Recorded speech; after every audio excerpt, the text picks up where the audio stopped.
Like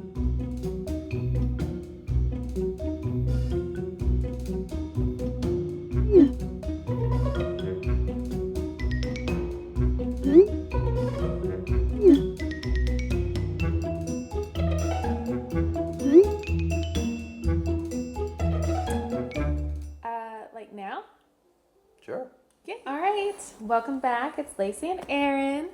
It has been a minute since we have been in front of the camera. We just got done with our Disney Treasure and Disney World vacation. The Disney Treasure series just ended, and so before we enter our Disney World series, we thought it would be a great idea to do some hot takes. Yeah, we wanted to cover like just some key things that we thought we should share with you guys or wish we had known. Yeah, there was like, we were starting to think about all of the things that we like took away or didn't like or did like.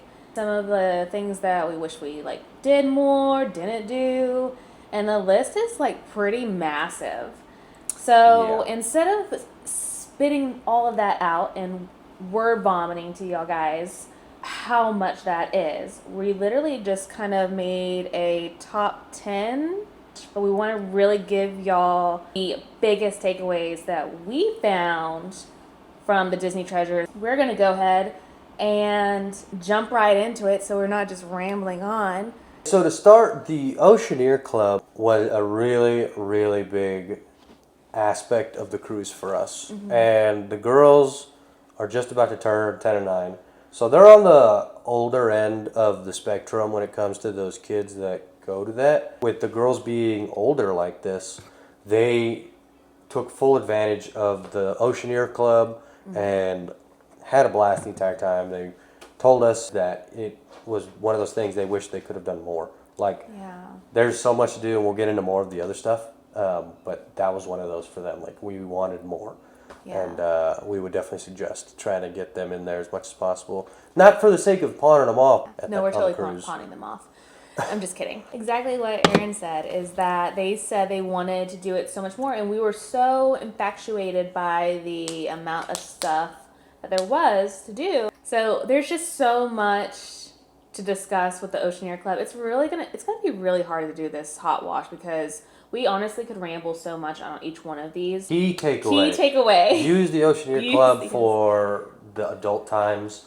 Like we said, the girls loved it and they wish they got more time. Yeah. And we could have spent a lot more of that time trying to do, a lot of the time that we spent trying to do family stuff and squeezing on all the little things, we could have went and did some adult activities. So side note, I feel like that one movie with the evil guy and his cat.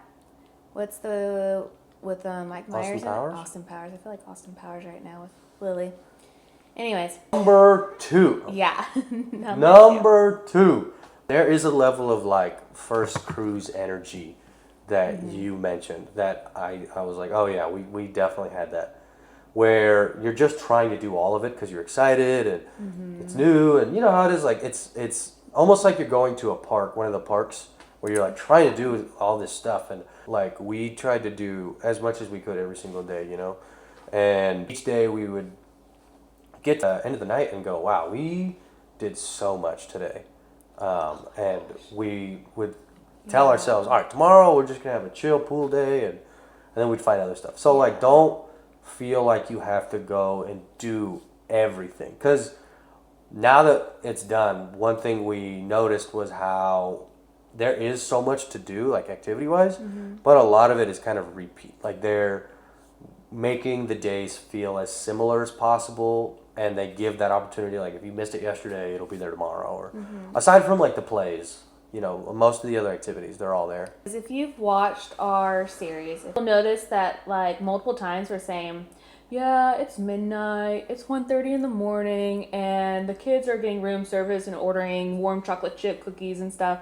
Like, we were, like, powerhouses during the daytime, and we were using every bit of time that the cruise offered because it doesn't shut down. It's going 24/7. The biggest takeaway on the first cruise energy is just like, I get it. Like, if it's your first time doing a cruise, you want to experience it all, no shame.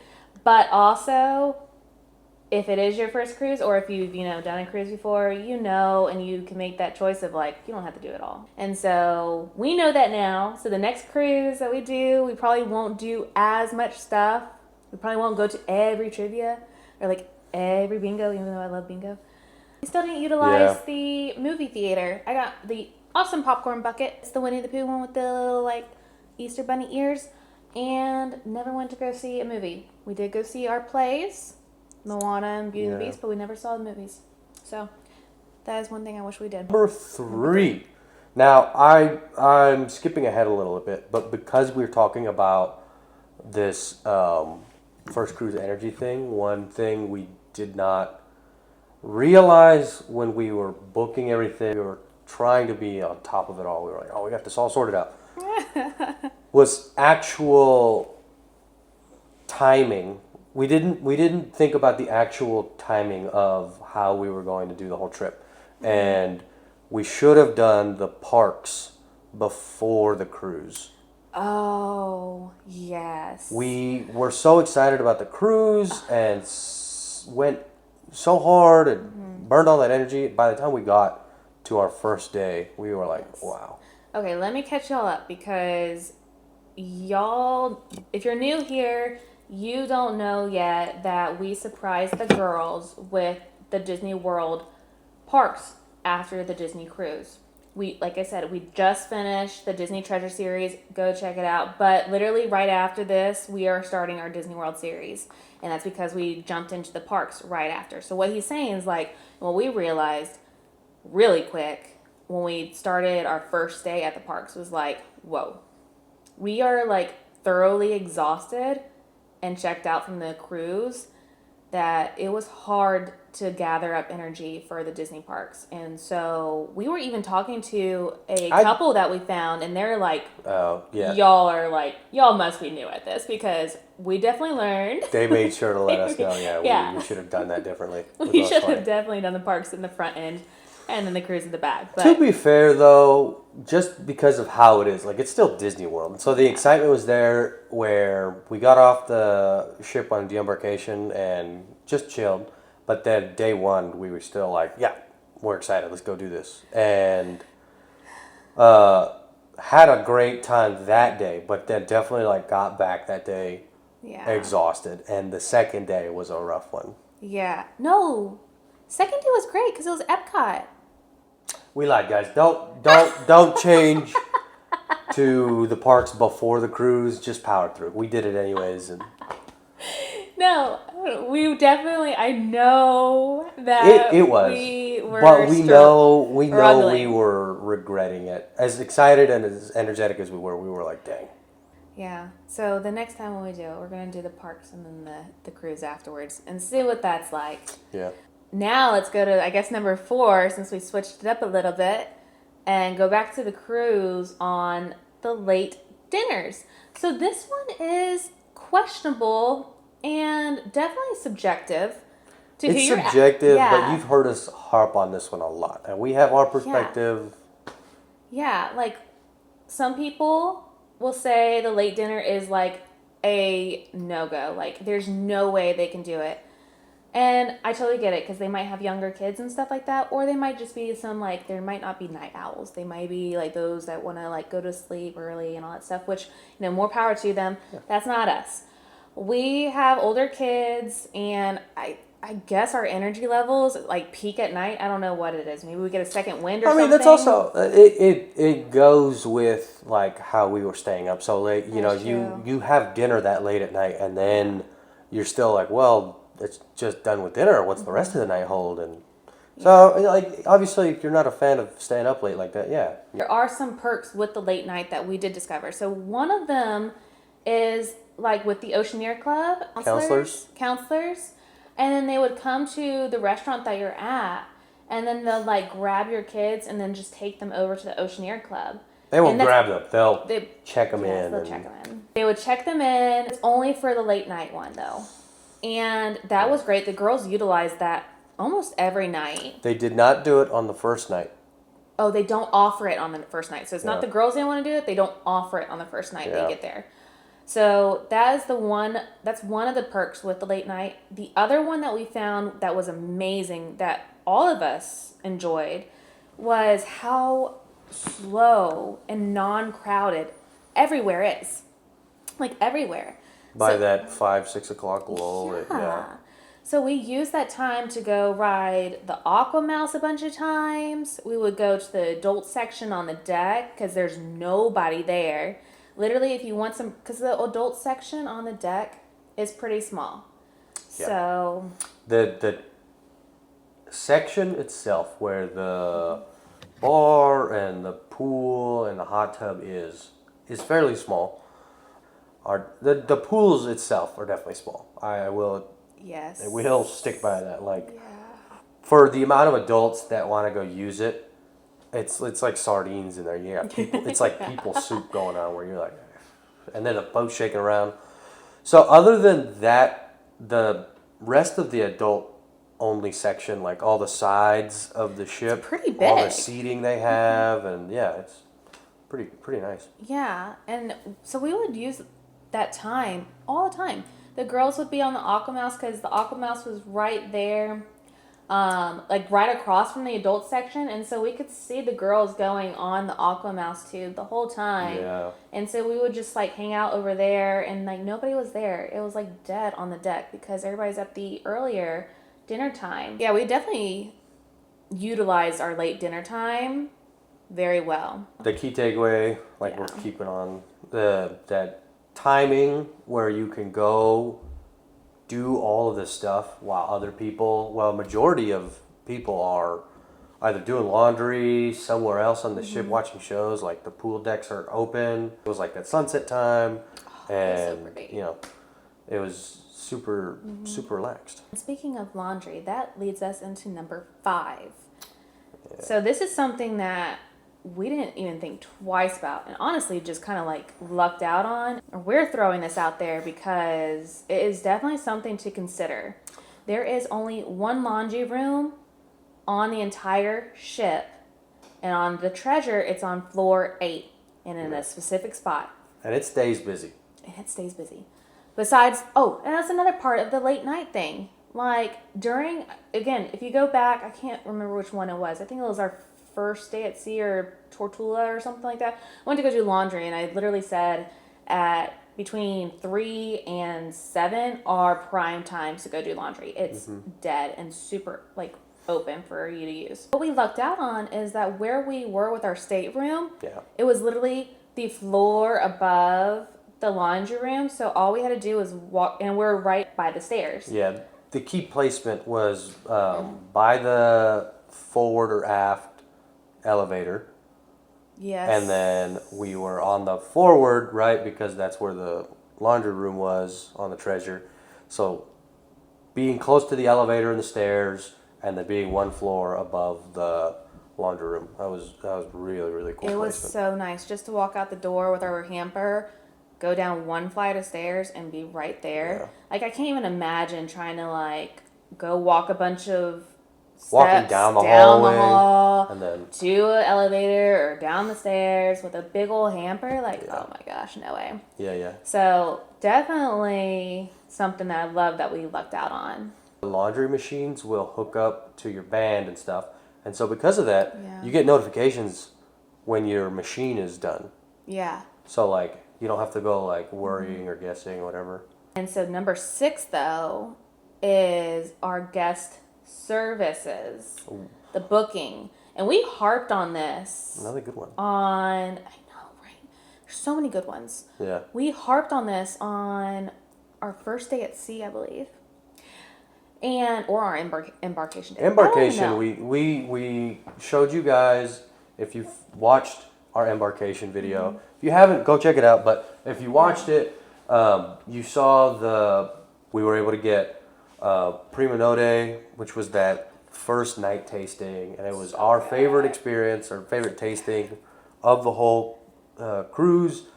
They put a lot of effort into that one, so that one was really sweet. But then also like being able to get like the character sheets for the kids' beds, being able to find some other reservations, because like we went twice. The second one, we were asking about some other tastings and things like that, if they still had space for stuff. So when you get to the actual port, you can actually log into the Wi-Fi, get connected to the ship.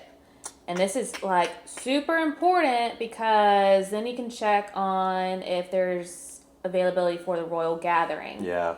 And that sells out so fast. It's a free event, but there's limited spots.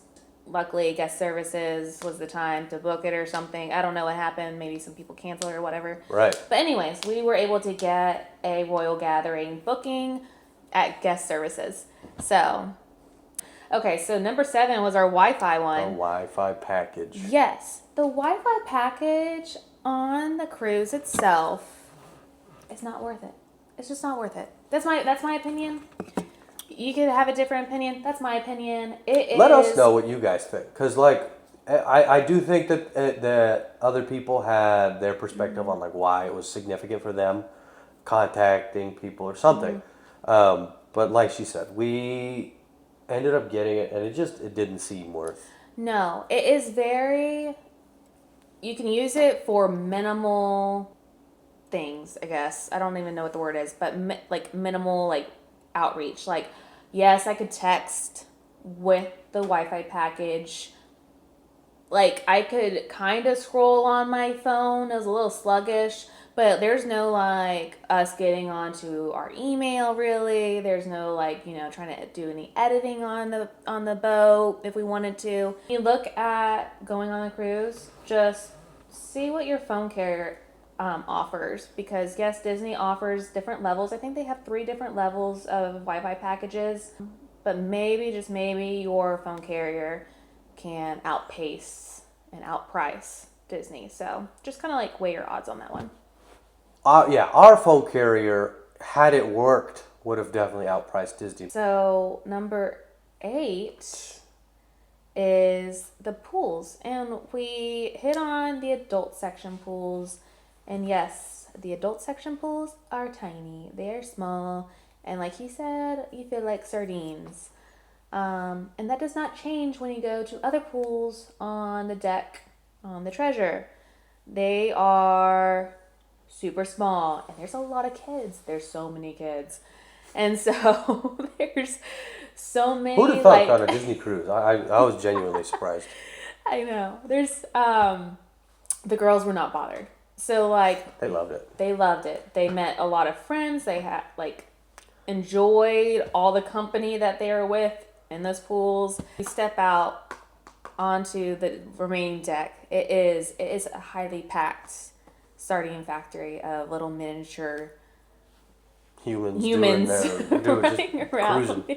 Anyways, back to the pools being small. Yeah. They're super small. We never got into them. Like, besides the adult section, we never got into them. And those were Goofy and Pluto were the primary ones near the funnel vision where the TV is. They're the ones closest to the Aquamouse. Yeah. There is the other pools on the other side. They're Chip and Dale. And so we finally took a gander at that side. It's like towards the back of the ship. It doesn't have like the funnel vision or any like main traffic area. It doesn't have any like bars or snack food area there. It's got Wheezy's Freezies. It is like way less crowded and it's quieter. So if you're looking for like less noise, less kids that are running around, but still kid friendly for yours, then I would recommend looking at the Chip and Dale pool. So the other pools were very busy, like she said, though. And then they also have a very strange rule about every 50 minutes they have to close the pool for 10 minutes. Or every 45 they have to close the pool for 10 minutes. Yeah. To let the filters refresh. And it was really funny when I talked to a lifeguard and asked why that. Like I first witnessed them doing it every hour. And I was like, what is happening? Why do they keep doing that? Thinking that somebody was like just getting in trouble every hour. But what happens is they ask for everybody to exit the pool so that way they'll let the filters do their work. And then also it's like people won't get out to go to the bathroom. And so they'll just go to the bathroom in that pool, making it worse. So by doing that 10-minute break, it's like, okay, gotta go to the bathroom now. Gotta get out of the pool. Yeah, I love that they're forcing the kids to go use the restroom. That's Not to say they don't still try to hold it, because there Yeah. was one time where there was an accident in the pool that they had to exit the pool. Everybody had to exit the pool. And they had to like shut it down for like a while they get it all cleaned up. Yuck. Yucky, yucky. One of the littler kid pools. No. Yes. But let's go. Let's get out of that disgusting thought real quick. With that leads us into the next one, which was the Funnel Vision TV. Oh my goodness. Deck time. This is so underrated, and I'm so like I'm not upset with us. We got it because we had a great time. We tried to do it all. It just genuinely feels like you can't. We were worried a 3-day was gonna be too quick, so we were like, let's do a 7-day. And a 7-day still felt like, man, we're leaving already. I know. But yeah, it was definitely underrated. We did not utilize the Funnel Vision deck time as much as we wanted to. Funnel Vision, for a little bit more background, what we're referring to is on the pool deck. They have a giant TV set up on one of the ship's stacks. They have a TV that faces the pool deck, and from anywhere on the pool deck, it's super visible. And they have the speakers all around the pool deck hooked up to that movie, whatever it's playing, and it's really, really great because they play really popular movies, and there's always something going on like the whole day. There's never a lull with that, so it's a great place to just sit and watch a movie. It was amazing just to like grab your like soft serve ice cream and you're just laying out. Or chicken tenders. Or chicken tenders. Or a cheeseburger. Yeah. Or ribs. Or whatever your heart desires. Pizza. It was great. And just sit there and lay back, and you have this awesome like comfy, cozy movie on, and it's just lighthearted, and it's like one of those feel-good movies, and you're just like, this is such gold. And another time where I wish we utilized it too was at night. We went out one time to the Rose. Yeah.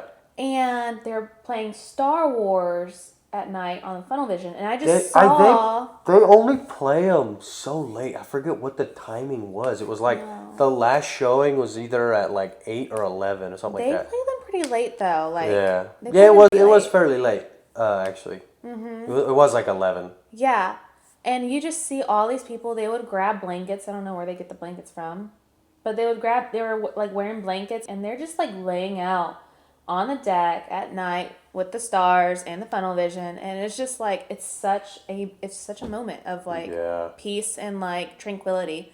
I mean, you're out in the Caribbean too, and it's like or not the Caribbean, it's the Caribbean. And you're out on the Caribbean too, and the weather is perfect, so it's not like cold. Again, take the time for that, and then we wanted to take the time for the movie theaters too.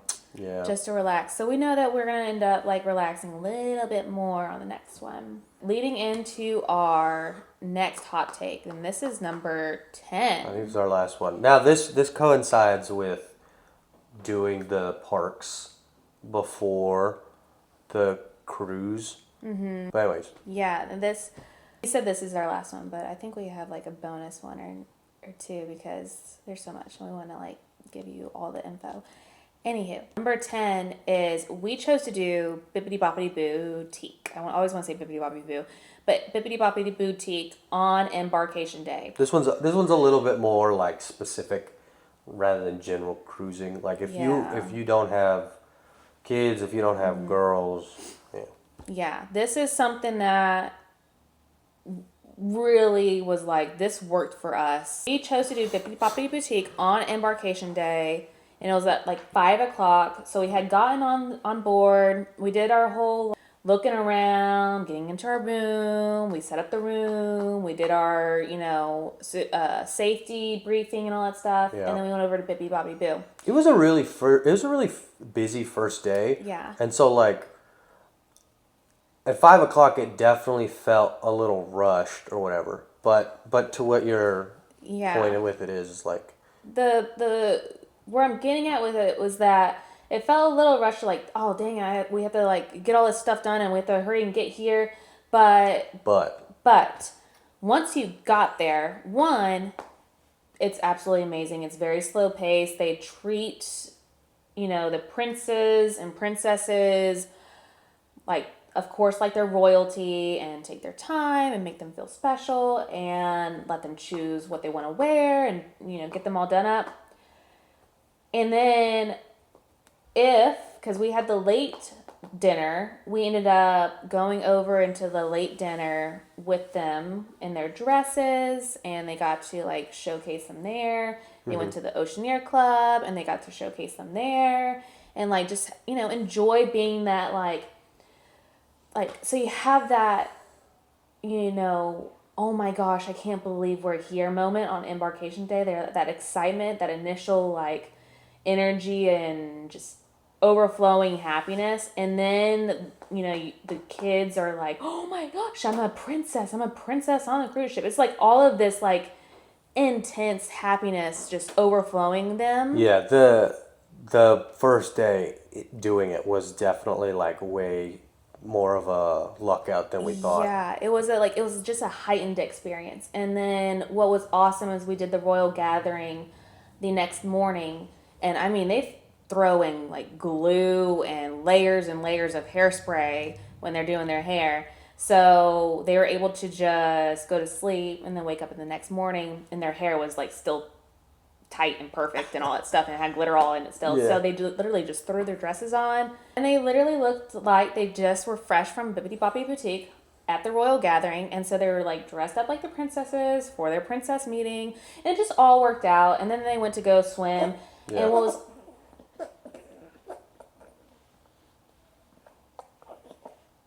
Lily just choked on her spit. So to your point, like it felt rushed to do it on the first day on top of all the other things we made suggestions about for Embarkation Day. But it really seems like one of those hidden gem, like, great things to do on the first day. But those are our top 10 takeaways. Those are like the most... It's already 10? Yeah, it's already 10. Those are the biggest ones that we felt were the most important. We have 2 more that we want to share because... Some honorable mentions, because it's hard to only do 10 on this list. It really is. So we'll give you guys a couple extra. It's so hard. So we wanted to talk about the cruise must-haves, and this kind of coincides with our packing video. Drop the link in the description. Before we say anything, you should definitely go check out that one to see all the different things that we mentioned bringing, because we go into why we brought them and like what about those was significant. Yeah. We also wanted to highlight just what our like no kidding favorites were. We're gonna have another video eventually about like our top favorite must-haves for bringing on a cruise, but some like really specific ones to note if you're just looking for some good tips on first-time cruising. Like these are things you should for sure think about. We realized like without these items, our cruise experience wouldn't have been the same. It was that medical bag, that hanging med bag for one, like having all those little things centralized like that was super, super convenient. Yeah, you can see it in one of our videos too, because they have hooks, and we also brought magnetic hooks, and you can hang it. And we hung it like on the wall entrance of the stateroom, so it was always accessible to all of us. And so that was one of them. The other one that was super important was the girls' organization apartment thing. So it fit perfectly in the closet, and it just kept everything organized. There are 3 must-haves that we found that you definitely like that made our experience. Oh gosh, I don't even know if they're 3. Dang. It's these 2. It's crazy. It's mainly these 2, right? Is the organization and that good bag of catch-all items. It was laundry. It was because you definitely have to bring a laundry bag. Like, but it had the detergent in it. It had the Tide pen. No, I'm talking about the laundry basket. Oh yeah, the hamper. That's what I'm saying. You definitely have to have a hamper. We're gonna have another video of all these things. And then the thingy where you can charge multiple things at once. That charging station, yeah. Yeah, I would say that those were like definitely what in Those took our experience from good to great for sure. Yeah, this is kind of just a lesson learned. It's not even a hot take. Maybe it is a hot take. I don't know. But Well, yeah, I mean, it's something we'll not do again the way we did it this time. I researched, and my Dyson Airwrap should have worked, supposedly, but it did not work. I've seen that it works on the Wish. I've seen that it works on Fantasy. I've seen that it works with the European outlets. We didn't have an European outlet. We went and looked it up for you guys. The U.S. outlets are 110 volt, 1,000 watt, or 1,500 watt. What did they say? 1,500, I think it was. 1,500 watt, and then the European ones are 2,000 watt. Yeah, they're 220 volt, 2,000 watts. Yeah. So had we had the European adapter, you would have been able to use the Dyson. Yeah. I mean, they supply a blow dryer for you. It's just not the same. It's not the same. That is one of our bonus ones. I feel like that was like 5 in 1. Yeah, but it's tough, guys. Like we said, there's so many things we would love to share with you guys about. Yes. All the ins and outs. So the last one we're going to give you right now, the last one we're going to finish with. Cut it short. Cut it short. The last one we're going to finish with is to not feel obligated about rotational dining and skip it if you want or need to. Hot take. Skip a dinner. Yes. Skip at least one dinner. Because truth be told, the pool deck food or Marceline Market, it's not that bad. And, rushing to get to a dinner reservation. We harped on the late dinner reservation. And it was great. But also, sometimes you burn yourself out waking up early and just getting through the day. Mm-hmm. So it's just go eat dinner at the pool. Go eat dinner at Marceline Market or something, Just keep chugging along with your activities. Let the kids stay at the Oceaneer Club. Yeah. Yeah. I mean, that's really all we have on that one. Just don't feel obligated. Skip it. With that, this is our version. We know that different things work for different people and all that stuff. So take our insight with a grain of salt. If you think it'll work for you, dang, I hope that y'all have a great cruise. Everybody has 8 and 9-year-old daughters, right? Everybody. This should be 100% applicable to everybody. Duh. But yeah, if you haven't, check out the Disney Treasure series. On Tuesday, our Disney World series starts, and I'm super excited about that. I just love the Disney parks. And then on June 19th, have a look out because our next adventure is going to be announced. So I'm really excited about that one. Or is it already announced by now?